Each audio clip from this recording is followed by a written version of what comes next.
La parole est maintenant et enfin à Jean Auclair qui va pouvoir s'exprimer calmement. Merci, Monsieur le Président.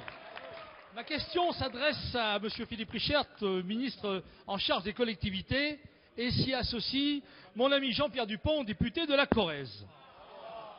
À quelques semaines des élections présidentielles, la crédibilité et le sérieux des candidats doivent s'apprécier. Non dans les discours mensongers ou dans les critiques ironiques, mais bien dans les actes. Alors que le président du Conseil général de la Corrèze voudrait demain, paraît-il, devenir président de la République, les Français ont le droit de savoir ce qui se passe en Corrèze.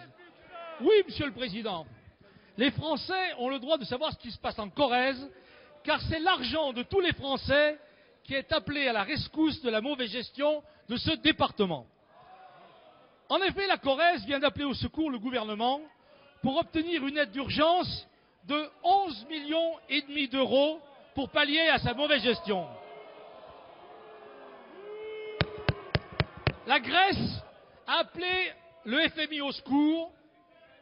Eh bien, la Corrèze, elle, avec François Hollande, appelle Nicolas Sarkozy à l'aide. Après tout, la Corrèze, c'est le seul pavillon témoin que M. Hollande est à faire visiter aux Français. Et la visite est édifiante, jugez plutôt. Diminution de 60% des investissements, augmentation de 25% de la dette, hausse de la taxe foncière de 6,5%, suppression de la gratuité des transports scolaires. Ce sont les classes moyennes qui trinquent. À cela s'ajoutent les suppressions des petites communes rurales, tout comme l'APA des personnes âgées, tout comme la PCH des personnes handicapées, ou par exemple la remise en cause d'une de ses promesses phares de verser 1 000 € par enfant aux familles pour la garde des enfants. La suppression des bourses pour les étudiants. Bien. Et ce sont les plus fragiles qui trinquent. Bien. Voilà quelques exemples qui illustrent le vrai visage du candidat socialiste. Explicite. Et la parole est à Monsieur le ministre chargé des collectivités territoriales. Monsieur le Président, Mesdames et Messieurs les députés, Monsieur le député Jean Auclair, vous souhaitez attirer notre attention sur la situation des conseils généraux et chacun comprend que vous intéressiez plus particulièrement aux conseils généraux de votre région. On avait beaucoup parlé de l'effet ciseau pour les conseils généraux et c'est vrai que les droits de mutation à titre onéreux avaient baissé de 2008 à 2009 de 72 milliards à 53 milliards, mais nous savons aussi qu'en 2010, ils étaient remontés à 71 milliards. Et une information, les premiers chiffres que nous avons maintenant pour 2011 nous donnent 82 milliards plus 5 milliards de compléments.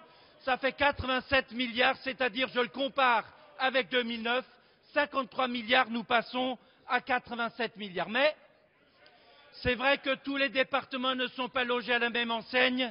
C'est la raison pour laquelle il y a eu trois séries de mesures. La première mesure, 75 millions pour les départements les plus fragiles. La Corrèze a bénéficié de 2,5 millions d'euros. Deuxièmement, la péréquation, la Corrèze en a profité à hauteur de 5 millions. Troisième chose, les départements dont la structure budgétaire était la plus dégradée. Et c'est là que nous avons envoyé dans les départements demandeurs, nous avons demandé à ce qu'une inspection fasse le point. Et les résultats que nous avons sont les suivants. Effectivement, le département de la Corrèze est un département dont l'inspection a légèrement corrigé le budget, avec comme conséquence, c'est que nous avons en réalité un déficit de la section de fonctionnement. Oui, la Corrèze en réalité serait le seul département qui n'a pas respecté la fameuse règle d'or. Mais nous avons demandé, pour verser le complément, à avoir de la part du département des engagements. Merci, malheureusement, ces engagements se sont traduits par des augmentations de